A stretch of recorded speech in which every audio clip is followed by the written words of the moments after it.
The alley reeked of rust and rot, its cobblestones slick with dark, glistening stains that caught the faint dawn light. Clara Thompson froze, her breath hitching as Scout, her German shepherd, lunged forward, barking with a ferocity she'd never heard. The sound echoed off the damp walls behind Blue Ridge Bites Bakery, where shadows clung like specters. Blood, too much blood, pooled around a rusted dumpster. And from within came a weak, desperate cry. Clara's heart pounded, her hands trembling as she approached, Scout's growls urging her on. What horror lay inside?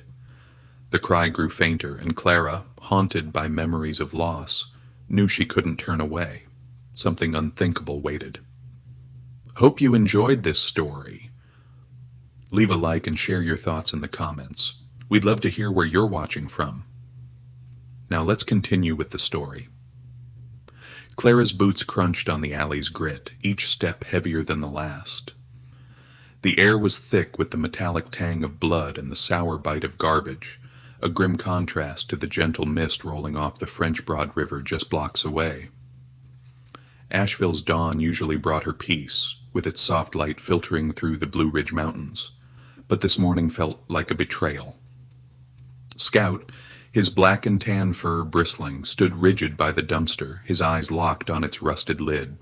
His bark softened to a low, urgent whine, as if pleading with Clara to act. She hesitated, her mind flashing to a nursery left empty decades ago, a crib that never held her daughter. The cry came again, faint, human, impossibly small.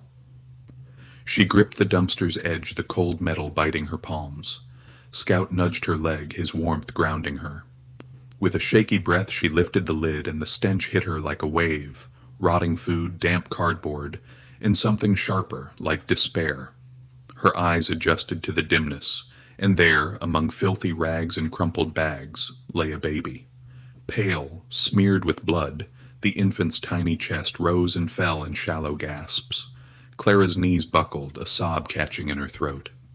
"My God," she whispered, her voice barely audible over the river's distant murmur. The baby's eyes, barely open, seemed to search for her. And in that moment, Clara felt a pull she hadn't known since her loss. She reached in, her hands trembling as she lifted the child, careful not to jostle the fragile body. The baby was cold, too cold, but alive. Clara pressed him against her chest, her worn sweater soaking up the blood. Whose, she couldn't tell. Scout circled her, his whines now a steady rhythm, as if he understood the weight of this moment. Clara's mind raced with questions. Who could abandon a child like this? Was the blood the baby's or someone else's? The alley, tucked between Asheville's charming cobblestone streets, felt like a wound in the town's heart, hiding a crime she couldn't yet fathom. Clara named him Noah, a name that came unbidden, like a prayer. "You're safe now, Noah," she murmured, tucking him inside her jacket to share her warmth. Scout's eyes met hers, steady and resolute, as if promising to guard them both. She turned from the alley, her legs unsteady, and hurried toward her apartment complex 2 blocks away. The town was waking. Shopkeepers sweeping sidewalks, the scent of coffee drifting from cafes, but Clara saw only Noah's pale face, felt only the faint pulse against her chest. Scout trotted beside her, his ears pricked for any threat, his loyalty a tether to reality. The complex, a cluster of low brick buildings with flower boxes and creaky porches, came into view. Clara's neighbor, Ruth Harper, was outside watering her geraniums, her silver hair catching the morning light. Ruth's sharp eyes widened as Clara approached, Noah's tiny form visible in her arms. "Clara, what in heaven's name—" Ruth dropped her watering can, the clang echoing in the courtyard. Clara's voice broke as she gasped, "A baby, Ruth." "I found him in the alley. He's alive, but he needs help." Ruth, a retired nurse with a no-nonsense air, sprang into action, her calm belying the shock in her gaze. "Get inside, I'm calling 911." Clara stumbled into her apartment, the familiar clutter of books and quilts a stark contrast to the alley's horror. She laid Noah on her kitchen table, wrapping him in a soft blanket from her couch. Scout sat by her side, his nose gently nudging the bundle, as if checking on the child. Clara's hands shook as she stroked Noah's tiny head, his wispy hair matted with grime. Memories surged, her daughter's stillbirth, the weight of an empty cradle. But Noah's faint whimper pulled her back. She couldn't lose him, not like she'd lost her. Ruth burst in, phone in hand, relaying details to the dispatcher. Found in a dumpster, covered in blood, still breathing. Neighbors began to gather, their voices a low hum of concern. Henry, the baker from Blue Ridge Bites, pushed through, his flour-dusted apron still tied. "Clara, is it true? A baby in my alley?" His ruddy face paled, and Clara nodded, unable to speak. Henry's eyes darted to Noah, then back to her, a flicker of something, guilt perhaps, crossing his features. "I heard talk of a girl, an artist, gone missing for a bit," he muttered almost to himself. Clara barely registered his words, her focus on Noah's shallow breaths. Ruth knelt beside her, checking the baby's pulse with practiced hands. "He's hanging on, but he's cold," she said, her voice steady but urgent. Clara's heart clenched, the weight of responsibility settling over her. She didn't know who Noah was or why he'd been left, but she knew she'd fight for him. Scout's low whine echoed her resolve, his eyes scanning the room, as if sensing a threat beyond the walls. Sirens wailed in the distance, growing closer. Clara held Noah tighter, her gaze meeting Ruth's. "They'll take him to the hospital," Ruth said softly. "But you found him for a reason, Clara." The words struck deep, stirring something Clara hadn't felt in years. Purpose. As the paramedics' boots echoed in the courtyard, Clara whispered to Noah, "I'm here." Scout pressed against her, a silent vow to stand guard. The alley's cry had changed everything, and Clara knew the answers lay ahead, waiting to be uncovered. The kitchen hummed with the murmurs of neighbors, their voices a soft tide against the storm in Clara Thompson's heart. She sat at her worn oak table, cradling the fragile bundle that was Noah, the baby she'd pulled from the bloodied dumpster behind Blue Ridge Bites just an hour ago. His tiny chest rose and fell beneath her quilt, each breath a faint victory against the cold that had nearly claimed him. Scout, her German shepherd, lay at her feet, his black and tan fur still bristling from the alley's horror, his eyes darting to every shadow. Clara's hands trembled, not from the morning chill seeping through her Asheville apartment, but from the weight of memory, her daughter's stillbirth, a wound that had never healed. Noah's warmth against her chest felt like a second chance, but the blood on her sweater whispered of a mystery she wasn't ready to face. Ruth Harper, a retired nurse with silver hair and a voice that could calm a hurricane, took charge. "Warm water, clean towels, now," she barked, her hands already checking Noah's pulse. Neighbors shuffled in, their faces a mix of shock and purpose. Mrs. Delaney, who tended the complex's roses, brought a stack of flannel blankets, her arthritic fingers fumbling with the folds. Young Mr. Carter, a barista from downtown, hovered near the door, his phone buzzing with texts about the news spreading through Asheville's tight-knit streets. Clara barely noticed them, her gaze fixed on Noah's pale face, his eyelids fluttering like moth wings. She stroked his cheek, whispering, "Hold on, little one," as if her words could tether him to life. Henry Grayson, the baker from Blue Ridge Bites, pushed through the crowd, his apron dusted with flour, his ruddy cheeks drained of color. "Clara, you found him in my alley?" His voice cracked, and Clara nodded, her throat too tight to speak. Henry's eyes flicked to Noah, then away, as if seeing something he wished he hadn't. "There's been talk," he said almost to himself, "about a girl, an artist type, gone missing for a few days last week. Sarah, I think her name was." The words hung in the air, a thread Clara's mind snagged on but couldn't yet pull. She tucked Noah closer, his faint whimper cutting through her thoughts like a blade. Ruth knelt beside Clara, her hands steady as she cleaned Noah's blood-smeared skin with a warm cloth. He's hypothermic, but his pulse is stronger, she said, her tone clinical yet soft. We need to keep him warm until the paramedics get here. Clara nodded, her eyes never leaving Noah. The blood. Was it his? The alley's grim scene flashed in her mind. Pools of crimson, Scout's frantic barks. She shivered, and Scout nudged her knee, his warmth a quiet anchor. Ruth glanced at her, reading the fear in her eyes. You did good, Clara. You saved him. The room buzzed with speculation. Mrs. Delaney whispered about bad blood in this town, while Carter muttered about crime rates rising. Henry lingered near the table, his hands twisting his apron. That alley's always been quiet, he said, more to Ruth than Clara. Never seen anything like this. His voice held a tremor, and Clara caught a flicker of guilt in his eyes, as if he felt responsible for the alley's secrets. She wanted to ask about the artist, Sarah, but Noah's soft cry pulled her back. She rocked him gently, her heart aching with a love she hadn't felt in decades. Sirens wailed outside, slicing through the morning fog. The neighbors parted as paramedics burst in, their boots thudding on Clara's hardwood floor. A young woman with a clipboard knelt beside Noah, her hands quick but gentle. We'll take it from here, she said, her voice kind but firm. Clara hesitated, her arms tightening around Noah. Ruth touched her shoulder. Let them help him, Clara. He needs a hospital. Reluctantly, Clara handed Noah over, his weight leaving her arms like a phantom ache. Scout whined, pacing as the paramedics wrapped Noah in a thermal blanket and carried him out. Clara followed them to the door, her legs unsteady.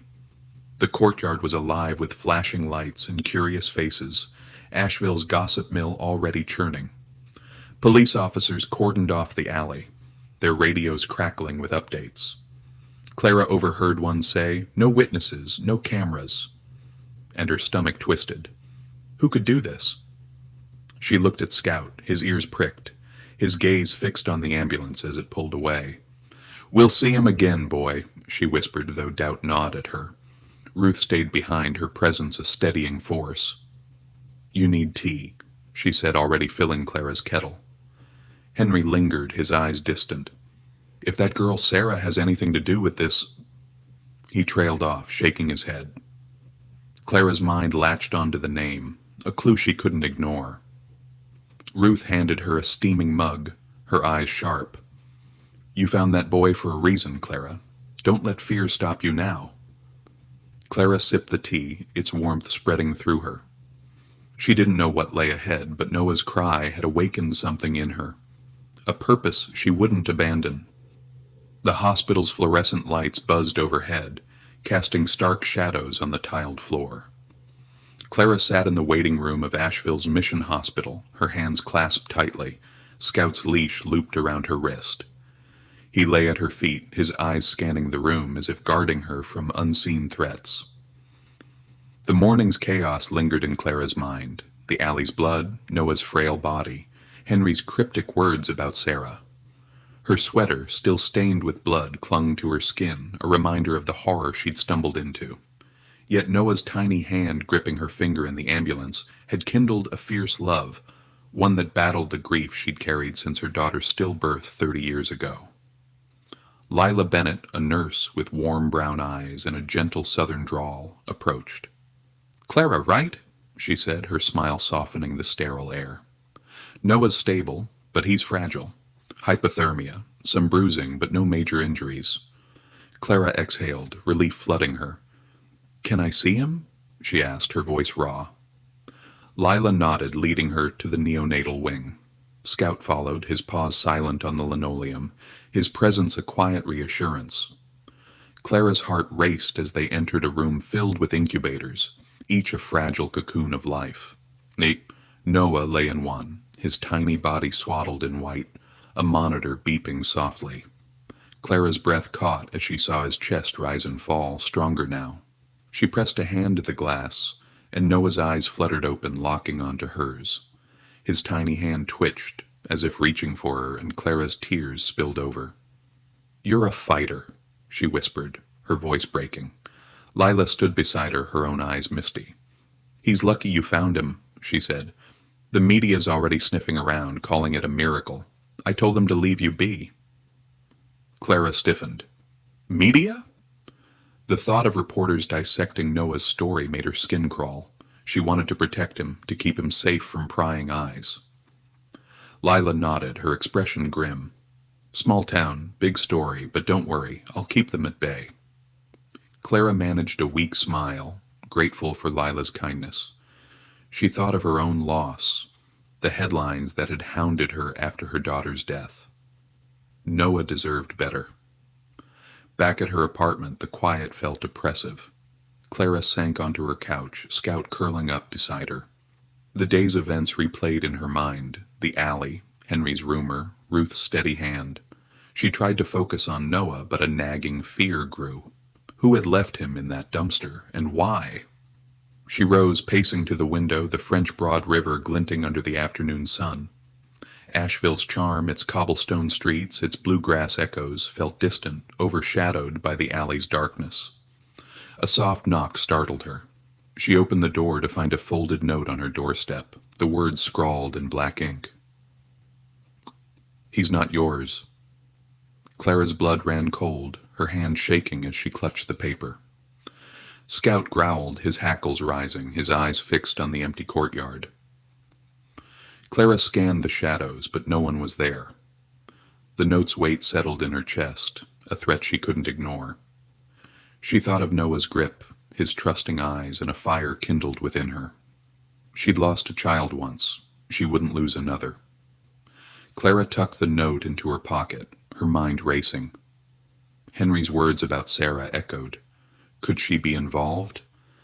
The alley's blood, the note's menace. It all pointed to a truth buried deep.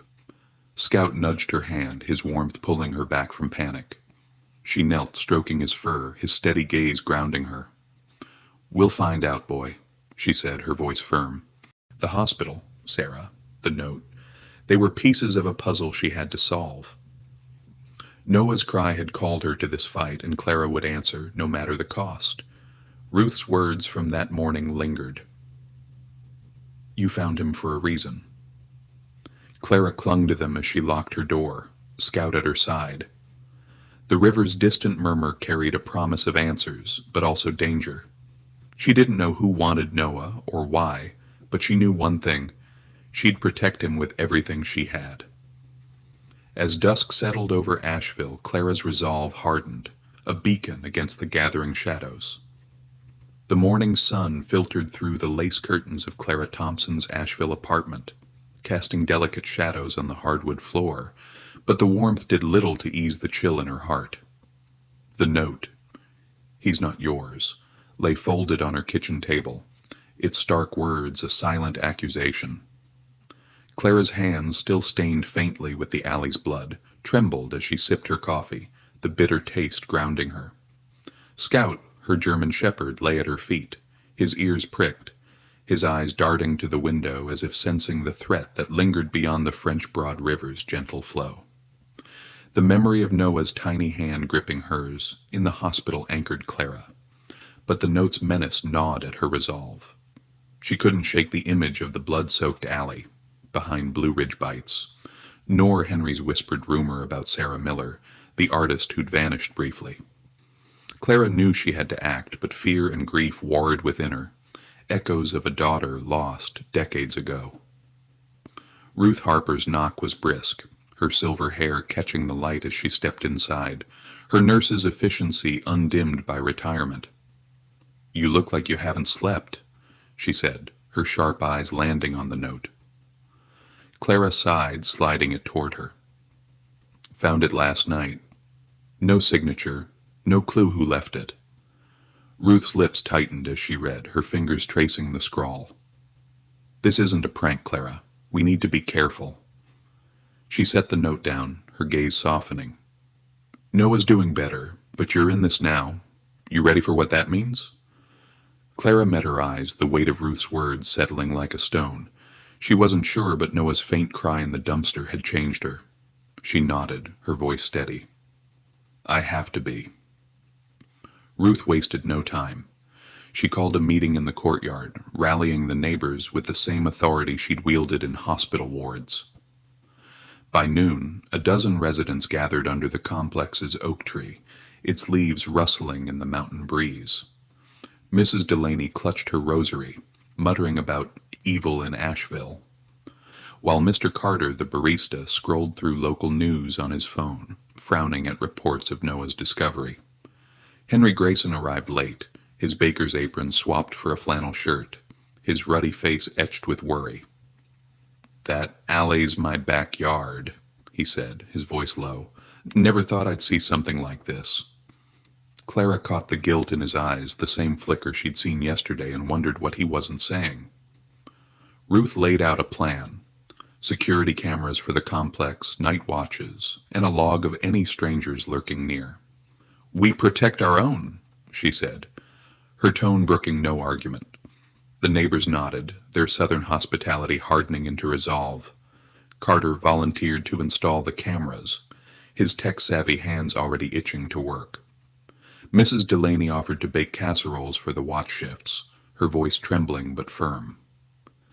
Clara felt a swell of gratitude, the community's warmth a shield against the note's threat.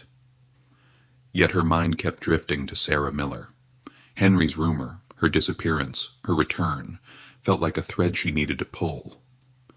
Henry lingered after the meeting, his hands stuffed in his pockets. "Clara, about that artist," he said, his voice hesitant.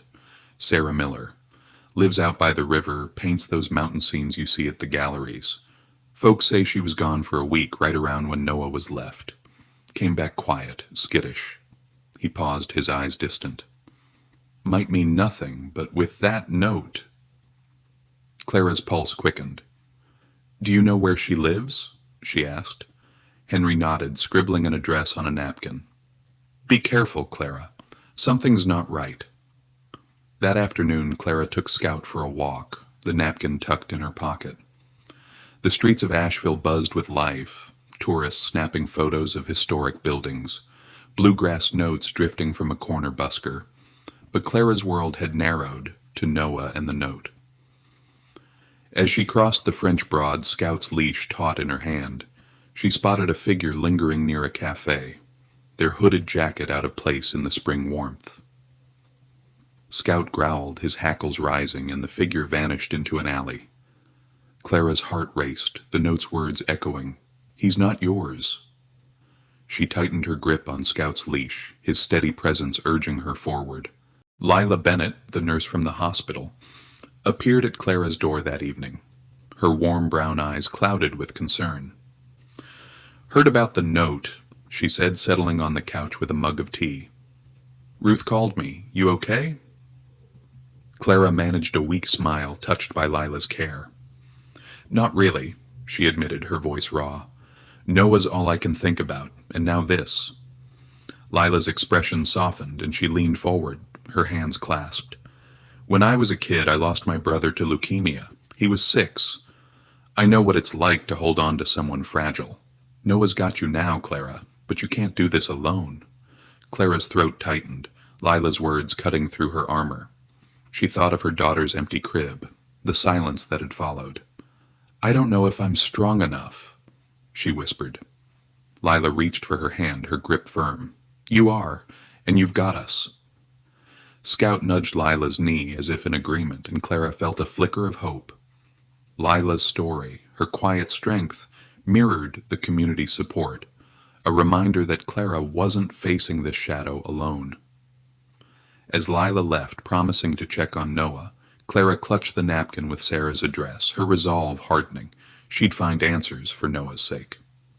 The next morning, Clara drove to the outskirts of Asheville, Scout in the passenger seat, his nose pressed to the window. Sarah Miller's address led to a weathered cottage by the French Broad, its porch sagging under vines, its yard cluttered with easels and half-finished canvases. The river's murmur mingled with the scent of oil paint, a bohemian haven that felt both inviting and secretive. Clara's heart pounded as she knocked, Scout's ears pricked beside her. The door creaked open, revealing a young woman with tangled auburn hair and haunted eyes. Sarah Miller's face paled at the sight of Clara, her hands clutching a paintbrush like a lifeline. "What do you want?" she asked, her voice barely above a whisper. Clara took a deep breath, the note's threat and Noah's frail form spurring her on.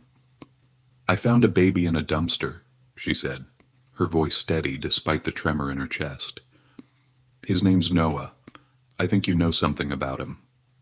Sarah's eyes widened, a flicker of panic crossing her face. She stepped back, her hands shaking, and Clara saw the weight of guilt in her posture. Scout's low whine filled the silence, his gaze fixed on Sarah as if sensing her turmoil. I can't," Sarah stammered, her voice breaking. Clara softened her tone, sensing the young woman's fear. "Please, Sarah, he needs you to tell the truth." Sarah's shoulders slumped and she sank onto a stool, tears spilling down her cheeks. "He's mine," she whispered, the words tearing free like a wound reopening. "Noah's my son." Clara's breath caught, the confession hitting her like a blow. Sarah's story poured out in halting sobs. Poverty, a crumbling life, and pressure from her Aunt Margaret Evans, who'd insisted Noah would ruin her. "She told me to give him up," Sarah said, her eyes distant. "Said there were people who'd take him, people who'd use him. I didn't know what she meant, but I was desperate." She buried her face in her hands, her paintbrush clattering to the floor. Clara's mind reeled, the pieces of the puzzle shifting. Margaret Evans, Henry's mention of her name hadn't registered until now. Who was she, and what did she want with Noah? Scout pressed against Clara's leg, his warmth steadying her as Sarah's words sank in. "Did you leave a note at my door?" Clara asked, her voice sharp. Sarah shook her head, her eyes wide with fear. "No, I swear. I've been hiding, scared of them." Her voice dropped to a whisper. "The others. They wanted Noah gone." Clara's pulse quickened, the note's scrawl flashing in her mind. "He's not yours." She studied Sarah, torn between empathy and suspicion. The young woman's pain was real, but her vagueness about the others set Clara on edge. Was Sarah a victim, or part of something darker? Scout's ears twitched, his body tensing as a shadow moved beyond the cottage's window. Clara's heart skipped, but when she looked, nothing was there. The river's flow seemed to carry a warning, its gentle ripples hiding secrets. I'm trying to keep Noah safe," Clara said, her voice firm. "If you know anything else, tell me." Sarah nodded, her tears slowing. "I'll try," she whispered, but her eyes held a fear that chilled Clara. Driving home, Clara's mind churned. Sarah's confession had cracked open the mystery, but Margaret and the others loomed like storm clouds. Scout's steady breathing beside her was a reminder of the fight ahead. The note, the alley's blood, Noah's fragile grip. They were all connected, and Clara felt the weight of that truth. Asheville's mountains rose around her, their beauty a stark contrast to the darkness she'd uncovered. She thought of Lila's words, "You can't do this alone," and knew she'd need her neighbors, her community, to face what came next. Back at the complex, Clara found Ruth waiting, her eyes sharp with concern. "You went to see her, didn't you?" Ruth asked, reading Clara's face. Clara nodded, handing her the napkin with Sarah's address. "She's Noah's mother," she said, her voice heavy. "But there's more to this, Ruth. Someone else is involved." Ruth's jaw tightened, her nurse's instincts kicking in. "Then we dig deeper," she said, her tone resolute. Scout nudged Clara's hand, his eyes meeting hers, a silent vow to stand by her. As the sun dipped below the Blue Ridge, Clara felt the path ahead darken, but Noah's cry had called her to it, and she wouldn't turn back. Clara Thompson sat at her kitchen table, the weight of Sarah Miller's confession pressing against her chest like a stone. The morning light filtering through her Asheville apartment's windows did little to dispel the chill of the note. "He's not yours," still tucked in her pocket, its threat now amplified by Sarah's cryptic mention of others who wanted Noah gone. Scout, her German shepherd, lay at her feet, his ears twitching at every creak of the old building. His black and tan fur a steady presence amidst Clara's swirling thoughts. Noah's frail form in the hospital, his tiny hand gripping hers, anchored her resolve. But the mystery surrounding him, blood in the alley, Sarah's fear, Margaret Evans's shadow, felt like a tightening noose. Clara's fingers traced the edge of her coffee mug, the warmth grounding her as she replayed Sarah's tearful words. They wanted him gone. Ruth Harper's arrival broke the silence, her silver hair pulled back, her nurse's efficiency undimmed. You've got that look, Ruth said, setting a thermos of tea on the table. What did Sarah tell you? Clara recounted the visit, the cottage by the French Broad, Sarah's admission that Noah was her son, Margaret's pressure, and the vague others. Ruth's eyes narrowed, her lips pursing. This isn't just a desperate mother's mistake, she said, her voice low. There's something bigger here. She paused, then added, I called Daniel Pierce, a private investigator I know. He's discreet, used to dig into hospital fraud cases. He'll meet us today. Clara nodded, relief mingling with apprehension. Ruth's decisiveness was a lifeline, but the idea of a stranger probing Noah's story unnerved her. Scout nudged her knee, his brown eyes steady, as if sensing her turmoil. What about Margaret Evans? Clara asked, her voice tight. Sarah made her sound controlling. Ruth frowned, tapping her fingers on the table. I've heard the name. Old money. Keeps to herself. Runs a charity, but folks say she's got a cold streak. Clara's mind flashed to the note, its scrawl sharp and deliberate. Could Margaret have left it? Daniel Pierce arrived at noon, his lanky frame filling the doorway, his weathered face softened by kind eyes. He carried a leather notebook, its edges frayed from use. Ruth says you've got a situation, he said, settling at the table. Clara shared everything. The alley's blood, Noah's rescue, the note, Sarah's confession. Daniel listened, jotting notes, his pen scratching like a heartbeat. This Margaret Evans, he said, flipping a page. She's got ties to a biotech lab that shut down a few years back just outside Asheville. Rumor was they were into genetic experiments. Nothing proven, but the kind of thing that leaves a stain. Clara's breath caught the word experiments, conjuring images of sterile labs and hidden agendas. Scout's ears pricked, his body tensing as if he sensed her unease. You think Noah's connected to that? She asked, her voice barely above a whisper. Daniel shrugged, his eyes cautious. Too early to say, but Sarah's talk of others fits. That lab had investors, shadowy types. I'll dig into Margaret's role. Ruth leaned forward, her voice firm. Start with the lab's records. If Noah's caught in something, we need to know. Daniel nodded, tucking his notebook away. I'll have something by tomorrow. Stay sharp, Clara. Whoever left that note knows where you live. The words lingered as Daniel left, the apartment suddenly feeling smaller. Clara's gaze drifted to the window, where the French Broad River glinted under the Blue Ridge's shadow. Asheville's charm, its cobblestone streets, its bluegrass echoes, felt distant, overshadowed by a darkness she couldn't name. Scout's low whine pulled her back, his nose nudging her hand. She stroked his fur, his warmth a reminder of the fight ahead. Noah's cry had drawn her into this, and she wouldn't turn back no matter what Daniel uncovered. That evening, Clara stepped outside to clear her head, Scout's leash in hand. The courtyard was quiet, the neighbors' cameras blinking red in the dusk. She'd barely reached the sidewalk when a new note fluttered from her mailbox, its paper crisp, the words chilling, "Give him up." Clara's heart pounded, her fingers clutching the note as Scout growled, his hackles rising. She scanned the street. Empty, save for a flicker of movement near the bakery. A figure? The shadow swallowed it before she could be sure. Scout strained at his leash, his barks echoing in the still air, but Clara pulled him back, her pulse racing. 2 notes now, each more menacing. Whoever wanted Noah wasn't stopping.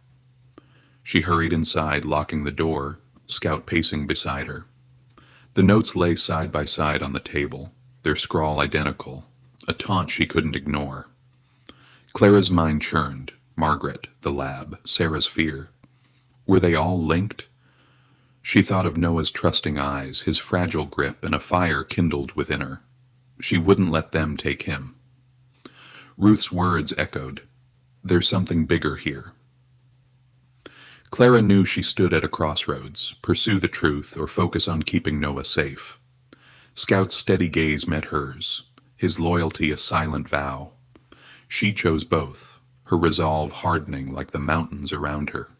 Clara barely slept, the notes haunting her dreams. Dawn brought a call from Lila Bennett, the nurse, her voice bright with news. "Noah's coming home today," she said, and Clara's heart lifted, the weight of fear momentarily eased. She drove to the hospital, Scout in tow, the Blue Ridge's mist curling around her car like a shroud. Noah's release was a small victory, but the notes and Daniel's findings loomed large. At Mission Hospital, Lila greeted her, her warm brown eyes softening the sterile air. "He's stronger," Lila said, leading Clara to the neonatal wing. Noah lay in his incubator, his cheeks pinker, his tiny fists curled. Clara's tears welled as she touched the glass, his eyes fluttering open, locking onto hers. The paperwork was swift. Clara was named Noah's temporary foster parent, a role that felt both daunting and right. Lila helped bundle Noah in a blanket, her hands gentle. "You're his family now," she said, her voice thick with emotion. Clara nodded, her throat tight, thinking of her daughter's empty crib. Noah's weight in her arms was a balm, but the note's threat lingered. As she left, Lila shared a quiet confession. "My brother's illness taught me to fight for the fragile ones. You're doing that for Noah." Clara squeezed her hand, grateful for the bond forming between them. Back at the complex, the neighbors had transformed the courtyard into a fortress. Carter's cameras were up, their lenses glinting in the sun. Mrs. Delaney handed out schedules for night watches, her rosary dangling from her wrist. Ruth coordinated with a general's precision, her eyes scanning the group for stragglers. Henry arrived, his baker's hands carrying a tray of biscuits, his face etched with worry. "Heard Noah's back," he said, his voice soft. "Makes this all real." Clara nodded, Noah asleep in her arms, Scout at her side. Henry lingered, his eyes distant. "My mom was a nurse in the war," he said unprompted. "Saved kids and bombed out towns. She'd have liked you, Clara, fighting for that boy." Clara's heart warmed, Henry's story a thread weaving her into the community's fabric. She noticed Noah's grip on her finger, stronger than a newborn's should be. His eyes unusually alert, tracking Scout's movements. A chill ran through her. Something about Noah wasn't ordinary. She pushed the thought aside, focusing on Henry's words. "Your mom sounds like Ruth," she said, managing a smile. Henry chuckled, but his eyes held a shadow, as if his mother's courage reminded him of his own burdens. Clara wondered again about his guilt, his connection to the alley. The neighbors gathered around, their voices a chorus of support. Mrs. Delaney cooed over Noah, her hands brushing his blanket. Carter snapped a photo, promising to blur Noah's face for privacy. Ruth clapped her hands, silencing the chatter. "We're Clara's eyes and ears," she said. "No one gets near this boy without us knowing." The group nodded, their resolve a shield against the note's menace. Clara felt their strength, a southern warmth that wrapped around her like a quilt. Yet Noah's unusual alertness lingered in her mind, a puzzle piece that didn't fit. That evening, Henry stayed late, helping Clara settle Noah in a borrowed crib. "You're doing right by him," he said, his voice low. "But be careful. That alley, it's not just a place, it's a warning." His words sent a shiver down Clara's spine, echoing Sarah's fear of others. She thought of Daniel's investigation, the biotech lab, Margaret's shadow. Noah stirred, his tiny hand reaching out, and Clara's resolve deepened. She'd protect him no matter what secrets the alley held. As night fell, Clara sat by the crib, Scout curled at her feet. The complex was quiet, the cameras blinking outside, the neighbors' watches in place. She pulled the notes from her pocket, their words a stark reminder of the fight ahead. Daniel's findings, Noah's strength, Henry's warning, they were all connected, a web she was only beginning to untangle. The French broad's distant murmur carried a promise of answers, but also danger. Scout's eyes met hers, his loyalty unwavering. Clara whispered, "We'll keep him safe, boy." Her voice a vow. The path was dark, but Noah's cry had lit it and she'd follow it to the end. The moon hung low over Asheville, its pale light filtering through Clara Thompson's apartment window, casting long shadows across the hardwood floor. The quiet of the night was shattered by Scout's fierce barking, a sound that ripped Clara from a restless sleep. Her heart pounded as she bolted upright, the memory of the notes. "He's not yours," and "Give him up," flooding her mind. Scout stood at the back door, his black and tan fur bristling, his growls reverberating through the small space. Clara's gaze darted to Noah, asleep in his crib, his tiny chest rising and falling under a quilt. The German shepherd's urgency was unmistakable, a warning that danger was close. She grabbed her phone, her fingers trembling as she dialed Daniel Pierce, the private investigator. "Someone's here," she whispered, her voice barely audible over Scout's barks. Clara crept to the door, her bare feet cold against the floor, Noah's soft breathing anchoring her courage. Scout's eyes locked on the knob, his body coiled like a spring. A faint scrape came from outside, metal on wood, and Clara's breath caught. She clutched a kitchen knife, its weight unfamiliar but reassuring. The courtyard cameras, installed by her neighbors, blinked red in her mind, but they wouldn't help now. She texted Ruth Harper. "Intruder. Back door." Scout's growls deepened, and Clara's pulse raced as she heard a muffled thud, like a footstep on the porch. The French Broad River's distant murmur, usually a comfort, felt like a taunt, its calm mocking the storm in her heart. Daniel's voice crackled through the phone. "Clara, stay put. Police are 5 minutes out. Lock yourself in with Noah." She nodded, though he couldn't see, and backed toward the crib, Scout staying by the door, his barks a barrier against the unseen threat. Clara's mind flashed to Sarah Miller's tearful confession, Noah's mother, pressured by her aunt, Margaret Evans, and haunted by others. Was this them, come to take Noah? The biotech lab Daniel had mentioned, with its rumors of genetic experiments, loomed in her thoughts. Noah stirred, a soft whimper escaping him, and Clara's resolve hardened. She wouldn't let them near him. A sharp clatter outside made her jump, the sound of something, a tool, hitting the porch. Scout lunged at the door, his teeth bared, and Clara's knife shook in her hand.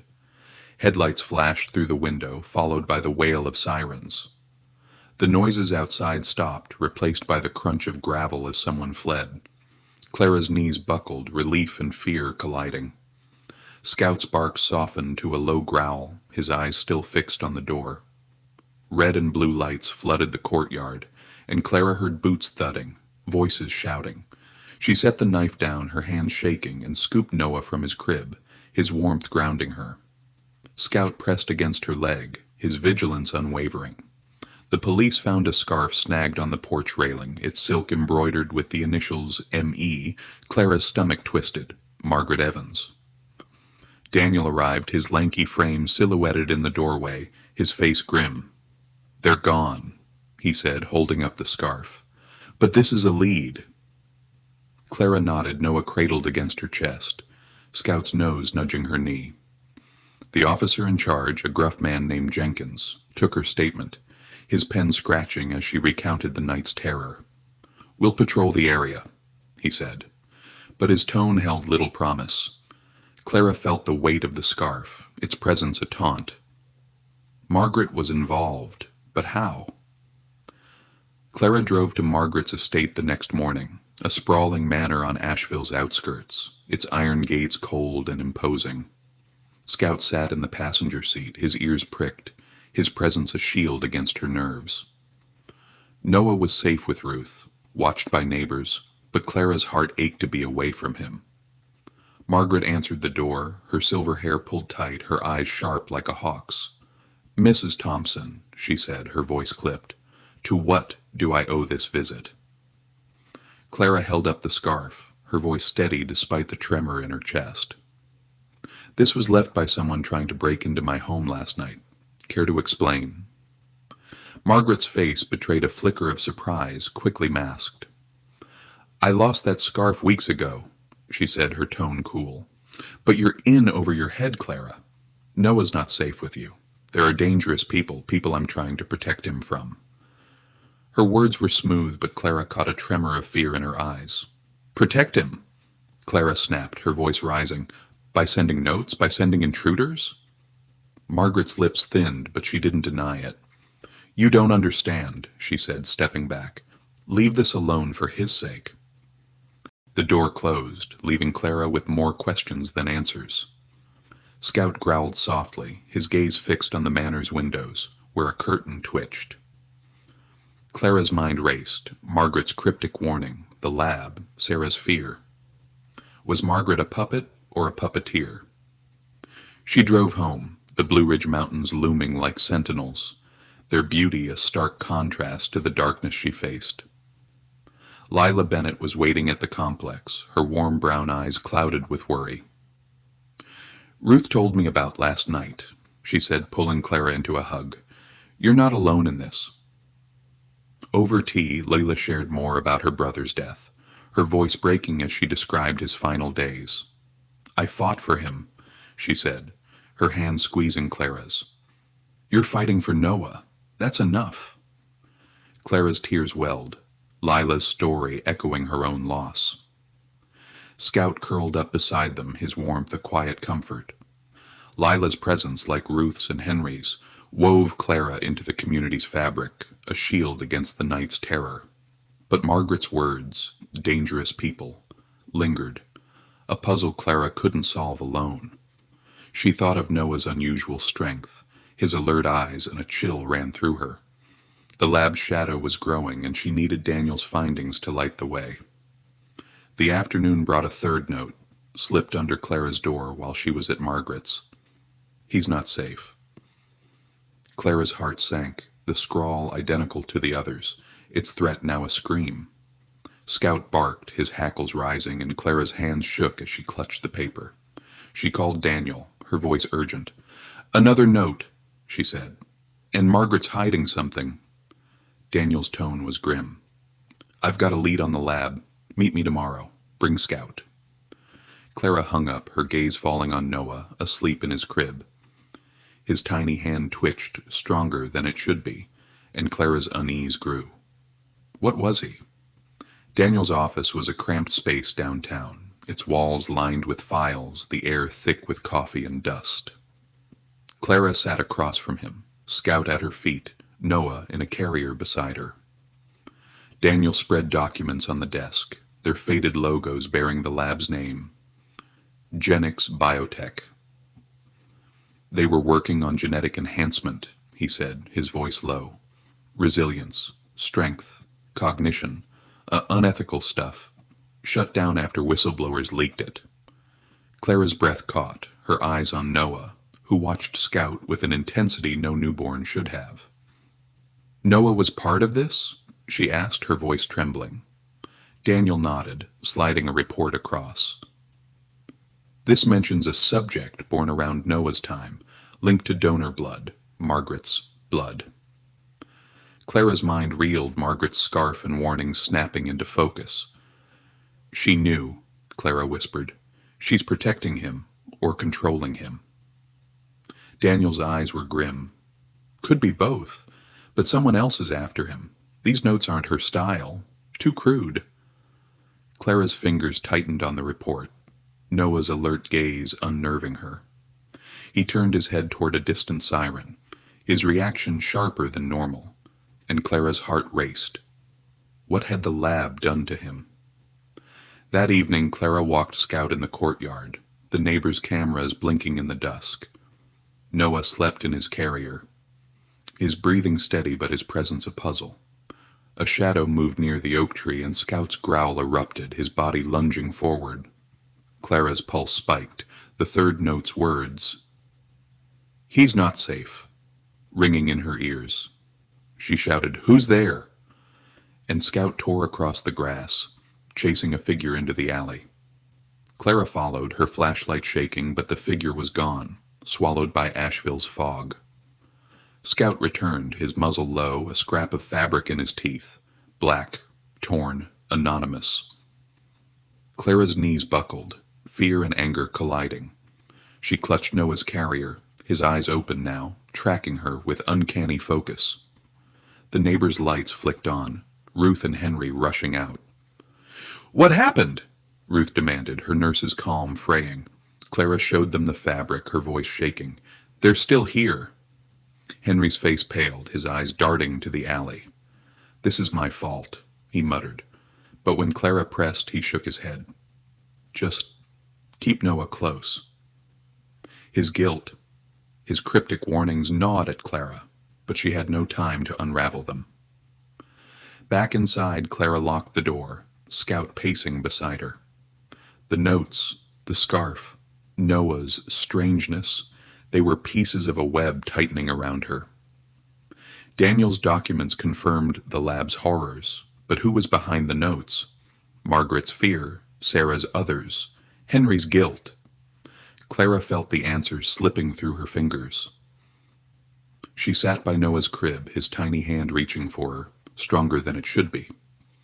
"I'll protect you," she whispered, Scout's eyes meeting hers, a silent vow. The French broad's murmur carried a warning, but Clara's resolve burned brighter.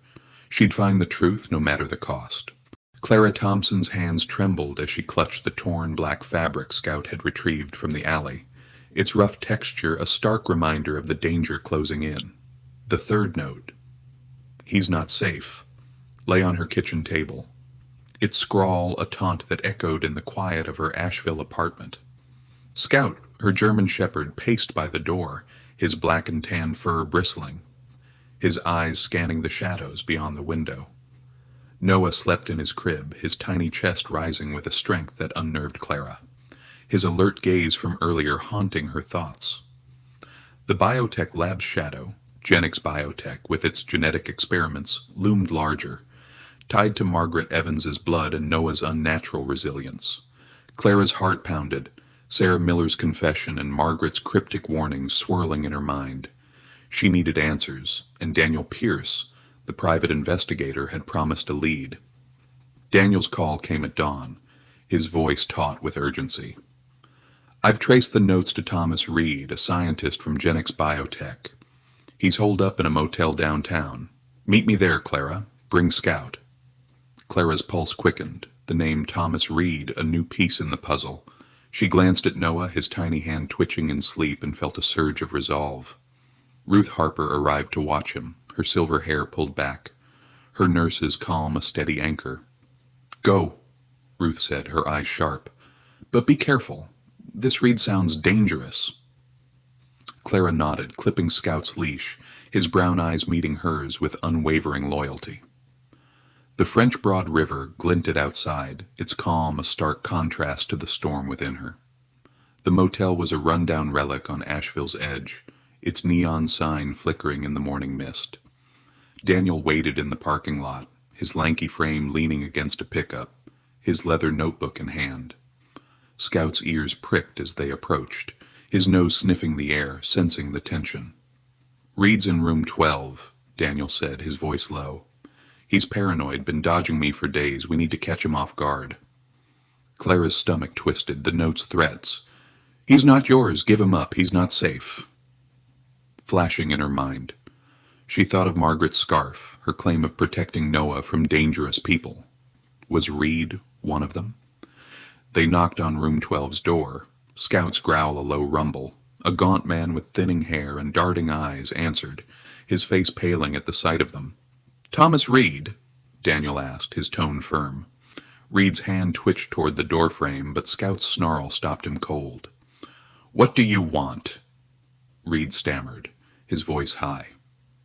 Clara stepped forward, her voice steady despite her racing heart. "You've been leaving notes about Noah, the baby I found. Why?" Reed's eyes widened, a bead of sweat rolling down his temple. He glanced past them, as if expecting someone else, and Clara's unease grew. Daniel pushed the door open, revealing a cluttered room, papers strewn across a desk, a laptop glowing with data charts. "Talk," Daniel said, his hand on Scout's leash. Reed sank onto the bed, his hands shaking. "I didn't want to hurt anyone. he said, his voice breaking. They made me. The group, investors from Genix. They want the kid back to restart the experiments. Clara's breath caught, Noah's unusual strength and alertness snapping into focus. Experiments? She asked, her voice sharp. Reed nodded, his eyes avoiding hers. He's enhanced. Strength. Cognition. They used donor blood, pushed boundaries. When the lab shut down, they lost him. Now they know he's here. Clara's mind reeled, the lab's horrors now tied to Noah's very being. Scout's growl deepened, his body tensing as Reed's voice faltered. Who's they? Daniel pressed, his pen poised. Reed swallowed, his eyes darting to the window. I don't know names, just orders. They paid me to watch, to scare you off.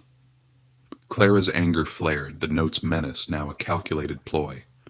You terrified me, she said, her voice trembling. For what? Money? Reed flinched, his guilt palpable, but before he could answer, Henry Grayson's voice cut through the room. I knew this would happen, Henry said, stepping through the open door, his ruddy face etched with shame. Clara's heart skipped. How had he known to come? Henry, she asked, her voice sharp. He ran a hand through his graying hair, his eyes fixed on Reed. I worked for Genix years ago, logistics, moving supplies. I didn't know what they were doing, not really, but I heard things. Experiments, blood donors. When you found Noah, Clara, I suspected... His voice broke and Clara's shock deepened. Henry, the baker with biscuits and stories, had carried the secret. Scout's ears twitched, his gaze shifting between Henry and Reed, sensing the weight of the moment. Why didn't you say anything? Clara asked, her voice raw. Henry's shoulders slumped. I was ashamed. Thought it was over when the lab closed. But seeing Reed skulking around, I knew. Reed's eyes darted to Henry, panic rising. You don't know what they'll do, he shouted, lunging for the door. Scout's snarl stopped him, his teeth bared, and Daniel grabbed Reed's arm, pinning him against the wall. You're not running, Daniel said, his voice cold. Clara's mind raced. Henry's revelation, Reed's confession, Noah's origins. The group wanted Noah back, and they weren't stopping at notes. Daniel cuffed Reed with a zip tie, his movements swift. Police are on their way, he said, turning to Clara. This confirms the lab's after Noah, but we need names, not just pawns like Reed. Clara nodded, her gaze on Henry, whose guilt mirrored her own fear. You should have told me, she said, her voice softer now. Henry nodded, his eyes misty. I'm sorry, Clara, I'll help, whatever it takes. Scout nudged her hand, his warmth grounding her as sirens wailed in the distance. The motel's grime, Asheville's mist. It all faded against the fire in Clara's heart. She'd stop this group. For Noah. The confrontation left Clara shaken, Henry's secret a wound she hadn't expected. Back at the complex, Ruth met her with Noah, his alert eyes tracking Scout's movements, his tiny hand gripping her finger with unnatural strength. What happened? Ruth asked, her nurse's instincts reading Clara's face. Clara recounted Reed's confession, Henry's revelation, the group's plans. Ruth's jaw tightened. We tightened security, she said, already texting Carter about extra cameras. Clara nodded, but Noah's gaze, too knowing, too sharp, unsettled her. The lab had made him, but what did that mean for his future? That night, Clara barely slept, the notes and Reed's words haunting her. She sat by Noah's crib, Scout curled at her feet, the Blue Ridge's shadow a silent sentinel. Henry's guilt, Daniel's resolve, Ruth's strength, they were her allies. But the group's reach felt endless. Noah stirred, his eyes meeting hers, and Clara whispered, I'll keep you safe. The fight was far from over, but she'd face it, for him. The stars were fading when Scout's growl woke Clara, a low rumble that sent her heart racing. She leapt from her chair, Noah's crib her first thought, but the sound came from the front door. A crash followed, glass shattering, and Scout's barks erupted, fierce and unrelenting. Clara grabbed Noah, his tiny body warm against her, and backed into the bedroom, her phone shaking in her hand as she dialed 911. "Intruders!" she gasped, her voice barely audible over Scout's snarls. Footsteps thudded in the living room, heavy and deliberate, and Clara's blood ran cold. The group Reed had warned about. They were here for Noah. She locked the bedroom door, her hands trembling as she pushed a dresser against it. Noah whimpered, his eyes wide, and Clara whispered, "Shh, we're okay."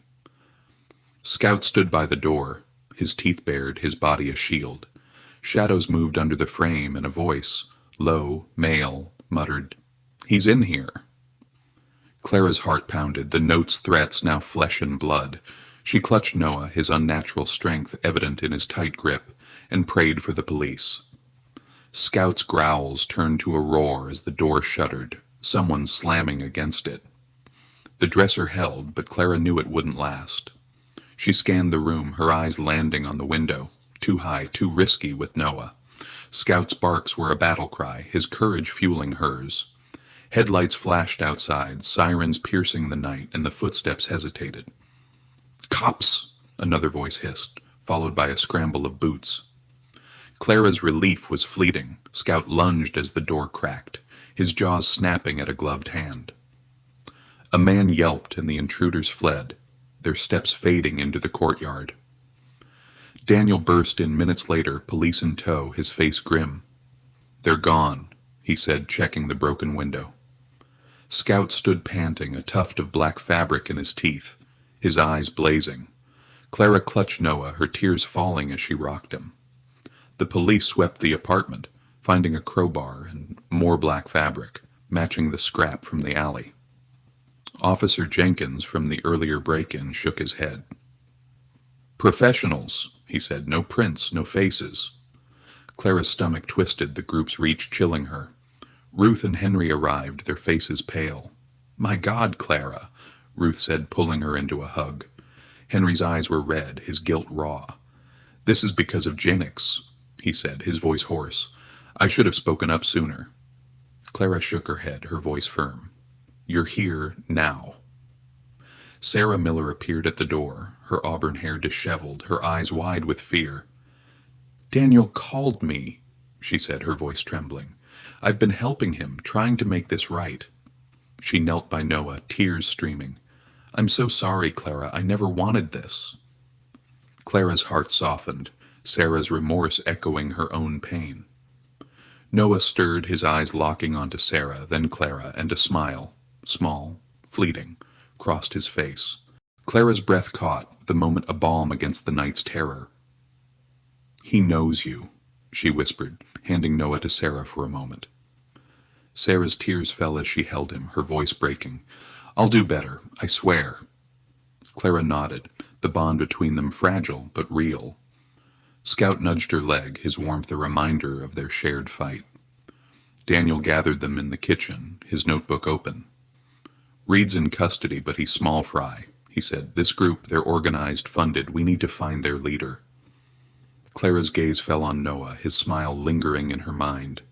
His enhanced nature, the lab's legacy, was a double-edged sword, his strength a gift, his existence a target. She thought of Margaret's warnings, Henry's secret, Sarah's redemption.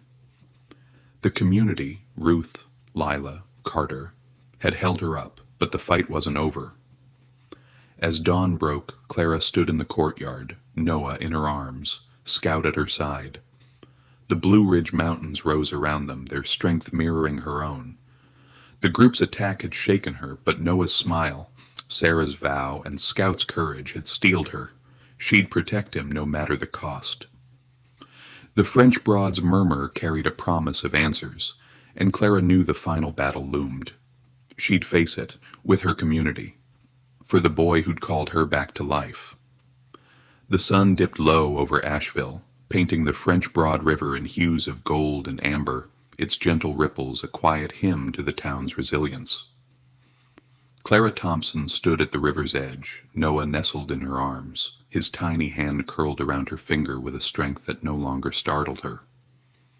6 months had passed since the night of terror, when Scout's fierce defense had thwarted the group seeking to reclaim Noah for their sinister experiments. The Blue Ridge Mountains loomed behind her, their steadfast presence a mirror to the community that had become her shield. Scout, her loyal German shepherd, lay at her feet, his black and tan fur catching the evening light, his brown eyes calm but ever watchful. Clara's heart, once heavy with the grief of a lost daughter, now swelled with a love that had healed her, woven from Noah's trust and the neighbors who'd stood by her. The courtyard of her apartment complex buzzed with life, transformed for the annual River Arts Festival, a celebration of Asheville's spirit. Strings of fairy lights twinkled above, their glow mingling with the soulful strains of bluegrass fiddles, a nod to the town's musical heritage. Tables groaned under homemade pies and casseroles, the air rich with the scent of blackberry cobbler and smoked barbecue. Neighbors mingled, their laughter a testament to the bonds forged through hardship. Clara's gaze swept over them, Ruth Harper, her silver hair gleaming as she organized the dessert table, Henry Grayson, his baker's hands offering biscuits to children, Lila Bennett, her warm brown eyes crinkling as she shared a story. They had been her anchors, their strength carrying her through the darkest nights. Clara adjusted Noah's blanket, his alert eyes tracking a dragonfly's dance over the river.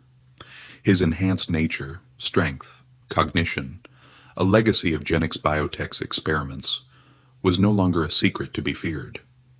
The lab's shadow had lifted, its rogue investors dismantled by Daniel Pierce's relentless investigation. Thomas Reed's testimony, coupled with Sarah Miller's cooperation, had exposed the group's leader, a reclusive financier who'd fled the country but left no further threat. Margaret Evans, revealed as a conflicted pawn who'd donated blood to the lab under coercion, had vanished from Asheville, her manor now empty. Clara felt no anger toward her, only pity for a woman trapped by her own choices. The festival's centerpiece was a storytelling circle, a tradition rooted in Asheville's Appalachian soul. Clara had been asked to speak, to honor the journey that had gripped the town. She stepped onto the wooden platform, Noah in her arms, Scout trotting beside her. The crowd hushed, their faces a mosaic of neighbors, friends, and strangers drawn by the tale of a baby saved. Clara's voice trembled at first, the weight of memory heavy, the blood-soaked alley behind Blue Ridge Bites, the notes chilling threats, Scout's snarls in the night. She spoke of Sarah's redemption, Henry's courage in confessing his past, Lila's empathy, and Ruth's unyielding resolve. Noah called us together, she said, her eyes misty. He gave me purpose, gave us all a reason to fight. The crowd applauded, their cheers mingling with the fiddle's rise. Clara's gaze found Sarah standing at the edge, her auburn hair catching the light. She'd visited weekly since the attack, her vow to be a better mother unfolding in small, earnest steps. Sarah approached now, her eyes hesitant but warm. "Can I hold him?" she asked, her voice soft. Clara nodded, passing Noah gently, their hands brushing in a moment of shared understanding. Noah's smile bloomed, his enhanced awareness evident as he reached for Sarah's necklace, his giggle a melody that silenced Clara's lingering doubts. "You're doing right by him," Clara said, her voice thick. Sarah's tears fell as she nodded, whispering, "Thank you, Clara." "For everything." Ruth joined them, her nurse's efficiency softened by a rare smile. "You've done us proud," she said, squeezing Clara's shoulder. Henry followed, his ruddy face flushed with pride. "My mom would have loved this," he said, gesturing to the festival. "She saved kids in war. You saved Noah in peace." Clara's heart warmed, Henry's story of his mother now a thread in her own tapestry. Lila approached, her eyes glistening. "My brother's watching, I know it," she said, her hand on Clara's. "You gave Noah what I couldn't give him." Clara hugged her, the bond forged through shared loss, now a cornerstone of her strength. The storytelling circle resumed, an elder recounting a tale of mountain spirits, her voice weaving magic into the night.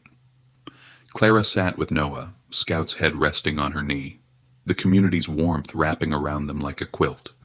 She thought of the notes, the intruders, The lab's dark ambitions, all defeated by love and unity. Noah's enhanced traits, his grip, his alertness, were no longer a burden but a gift, a reminder of resilience. Clara had learned to cherish them, teaching him with gentle care, knowing he'd grow into a world that valued his uniqueness. As the fiddles faded, the crowd gathered for a final song, a bluegrass hymn that rose like a prayer. Clara stood, Noah in her arms, Scout at her side, and joined the chorus, her voice blending with her neighbors. The river reflected the stars, its flow a symbol of renewal, carrying away the pain of her past. She thought of her daughter, the crib that had stayed empty, and felt a peace she hadn't known possible. Noah had filled that space, not as a replacement, but as a new light, a purpose that healed her. Sarah approached again, her eyes clear. "I'm moving closer," she said, her voice steady. "I'll be here for him, but I know he's yours too." Clara nodded, tears spilling. "He's ours," she said, the words sealing their bond. They stood together watching the river, Noah's giggle a bridge between them. Ruth, Henry, Lila, and Carter joined, their presence a circle of strength. Daniel lingered nearby, his notebook tucked away, his quiet nod a final assurance that the threat was gone. Clara returned to her apartment as the festival wound down, the courtyard's lights dimming. She laid Noah in his crib, his eyes fluttering shut, his enhanced strength evident even in sleep. Scout settled beside him, his muzzle resting on the crib's edge, a guardian who'd never falter. Clara knelt, stroking Scout's fur, her whisper soft. "We're home, boy." The French broad's murmur drifted through the window, a lullaby that closed the chapter of fear. Noah's cry in the alley had begun this journey, and now his smile, Scout's loyalty, and the community's love had ended it, not with a battle, but with a song. She rose, her gaze lingering on Noah, then Scout, then the river beyond. The notes, the lab, the intruders, they were ghosts, banished by the light of those who'd stood with her. Clara's grief, once a weight, was now a quiet strength, woven into the love she gave Noah. Asheville's mountains stood sentinel, their shadows a promise of peace. She closed the curtains, the festival's final notes fading, and knew this was her place, her family, her home. The story was complete, its threads tied by a boy who'd called her back to life. I hope you enjoyed this story. Subscribe to my channel so you don't miss touching stories. Leave a like and then comment below what you thought of the emotional stories. See you in the next video.